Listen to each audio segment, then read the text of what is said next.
கர்த்தருக்கு ஸ்தோத்திரம். இந்த நாள் தேன்துளி நிகழ்ச்சியிலே உங்களை நான் மீண்டும் சந்திப்பதில் அதிக மகிழ்ச்சி அடைகிறேன். இன்றைக்கு ஒரு சுவாரஸ்யமான ஒரு காரியத்தை இந்த ஆசீர்வாதத்தின் காரியமாக பார்க்க போகிறோம். வேதத்தில் ஒரு மனிதன் தேவன் தன்னை ஆசீர்வதிக்க வேண்டும் என்று அதிகமாக போராடினார். தேவன் ஆபிரகாமை ஆசீர்வதித்தார்.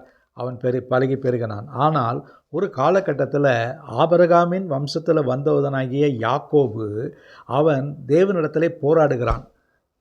32வது வசனத்தில் அதிகாரத்தில் ஆதியாகம புத்தகத்தில் படிக்கின்ற வேளையில் அவன் வருகிறான்.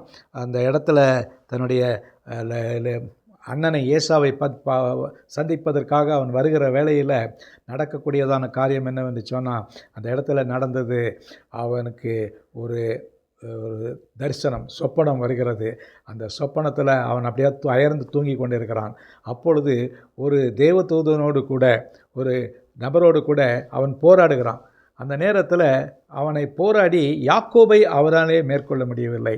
விடு, நான் போகிறேன் என்று சொல்லும் பொழுது அவர் என்ன சொல்கிறார், நீ என்னை ஆசீர்வதித்தல் வழியே நான் உன்னை போக விடேன் என்று சொல்லுகிறார். அந்த இடத்துல பார்த்தீங்கன்னா யாக்கோபுக்கு இருந்ததான ஒரு உறுதி, டிட்டர்மினேஷன்.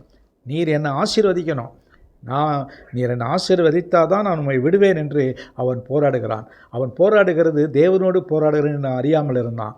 அந்த நேரத்தில் கூட தேவன் அவனை பார்த்து இவனை மேற்கொள்ள முடியவில்லை என்று சொல்லி ஒரு காலகட்டத்தில் அவனை விட்டு விலகுகிறார்.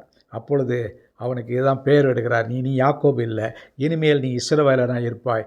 இஸ்ரவேல் ஒரு ஆசீர்வாதமான பெயர். யாக்கோபு என்று சொன்னான் ஒரு எத்தன், திருடன். இப்படிப்பட்ட நிலையிலிருந்து அவனுக்கு ஒரு புதிய பெயரை கொடுக்கிறார், ஒரு ஆசீர்வாதத்தின் பெயரை கொடுக்கிறார். நீ இஸ்ரவேலாக இருப்பாய். இன்றைக்கு இஸ்ரவேல் என்று சொன்னால் அது ஒரு பெரிய பலத்த ஜாதியாக இருக்கிறது. அதுதான் இந்த உலகத்திலேயே அது ஒரு முக்கியமான ஒரு வல்லமையுள்ள ஒரு சக்தியாய் இந்த நாட்களிலும் காணப்படுகிறது. ஆகவே அவன் பாருங்க, அந்த நாளிலே போராடி மேற்கொண்டான், வெற்றி பெற்றான், அந்த ஆசீர்வாதத்தை பெற்றுக்கொண்டான் என்று பார்க்கிறோம். தேவன் அங்கு ஆசீர்வதித்து அவனை மேன்மைப்படுத்தினார் என்று பார்க்கிறோம். ஆகவே நாமும் கூட ஆண்டவருடைய பாதத்தில் நியாயமான காரியங்கள் எதுவாக இருந்தாலும் ஆண்டவரத்தில் என்னை ஆசீர்வதியும் ஆண்டவரே என்று கேட்க வேண்டும்.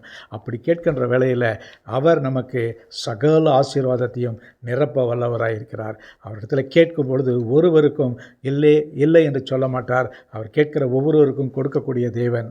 அந்த நேரத்தில் போராடி யாக்கோபு பெற்றது போல நாமும் கூட எனக்கு இந்த ஆசீர்வாதம் வேண்டும் என்று நாம் தேவனிடத்திலே கேட்கும் பொழுது அவர் நிச்சயமாய் நமக்கு கொடுக்க வல்லவராய் இருக்கிறார். ஜெபிப்போமா. நல்ல ஆண்டவரே, யாக்கோபுக்கு ஆசீர்வாதத்தை கொடுத்த தேவன் எங்களுடைய வாழ்க்கையில் கூட நல்ல ஆசீர்வாதங்களை நீர் எப்பொழுதும் கொடுக்க உதவி செய்ய வேண்டுமா ஜெபிக்கிறோம்.